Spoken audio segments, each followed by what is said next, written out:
Bonjour, toujours dans notre série Guide de mécanique de Jean-Louis Fanchon.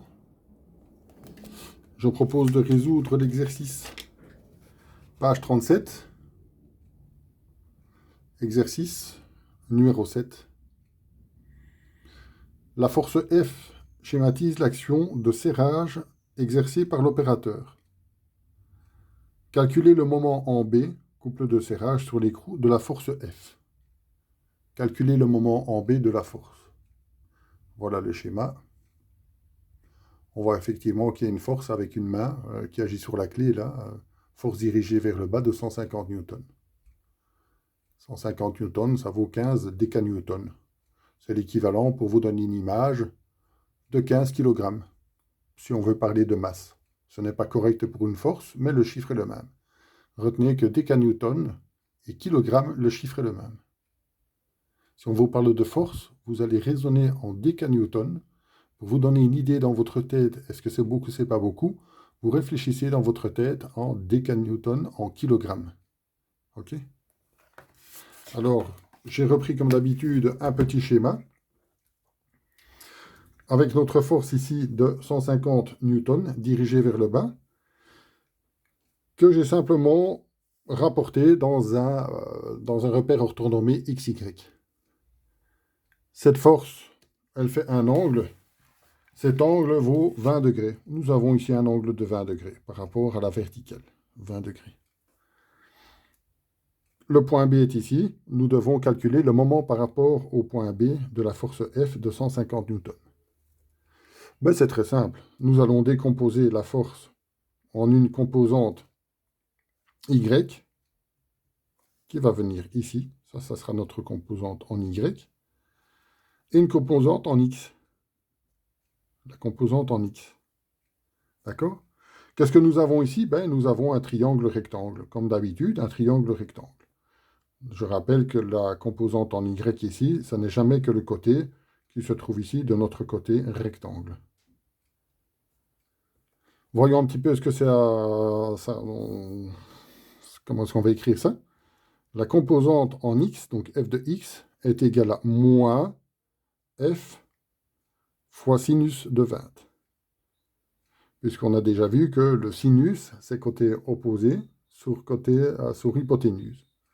Donc, le côté opposé, f de x, le côté opposé, f de x, par rapport opposé à 20 degrés, ben ça va être l'hypoténuse qu'on nous donne, puisqu'on nous dit qu'elle vaut 150 newtons, fois le sinus de 20. Ça va nous donner moins 51,3 newtons. Maintenant, autre chose, là c'est important, c'est le signe moins qui est ici. Pourquoi est-ce qu'on met un signe moins? Parce qu'on voit que dans un repère orthonormé, ici on a le repère 0, 0, le point 0, 0. Quand on va vers la droite, on va voir plus 1, plus 2, plus 3, plus 4, plus 5, etc., plus l'infini. Vers la gauche, on va voir moins 1, moins 2, moins 3, moins 4, moins 5, moins 6, etc. Donc en allant vers la gauche, on va vers les moins. Ma flèche pointe vers les moins, donc je mets un moins ici. Idem pour la composante en Y de F, on va mettre un moins. Pourquoi? Parce que la composante, regardez, elle pointe vers le bas. Or, dans un repère orthonormé, c'est plus 1, plus 2, plus 3, plus 4, plus 5. On va vers les plus en allant vers le haut. Et moins 1, moins 2, moins 3, moins 4, etc. On va vers les moins en allant vers le bas. Donc, on va avoir moins F multiplié par le cosinus, puisque le cosinus, c'est le côté adjacent sur l'hypoténuse. On calcule bien ici le côté adjacent. Adjacent, ça veut dire à côté de. Ça va nous donner moins 140,95 newtons. Comme ceci, je pense que ce serait un petit peu mieux.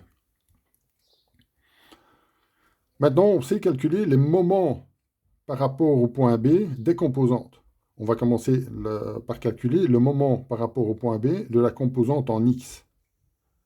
Ben, c'est égal à moins 51,3 multiplié par la distance qui sépare ce vecteur du point B. Ben, on nous le donne. C'est 0,06 mètres. 0,06 mètres. ça va nous donner moins 3,08. Moins 3,08 newton-mètres. Newton-mètre. Attention, ici, les unités, ce sont des newton-mètres. Le moment par rapport au point B de la composante en Y de ma force F, ben, je vais prendre le moins 140,95 multiplié par la distance qui le sépare de mon point B. Ici, j'ai 0,25. 0,25. Pourquoi 0,25? Parce qu'on l'exprime en mètres. En multipliant l'un par l'autre, on va obtenir moins 35,24 newton-mètres. Ce qui entraîne que le moment par rapport au point O de ma force F est égal à la somme des deux. Moins 3,08 plus moins combien 35,24. Ça va nous donner simplement moins 38,32 newton-mètres. Revoyez la méthode, sachez la faire, sachez l'appliquer et réfléchissez un petit peu à tout ça. Bonne chance.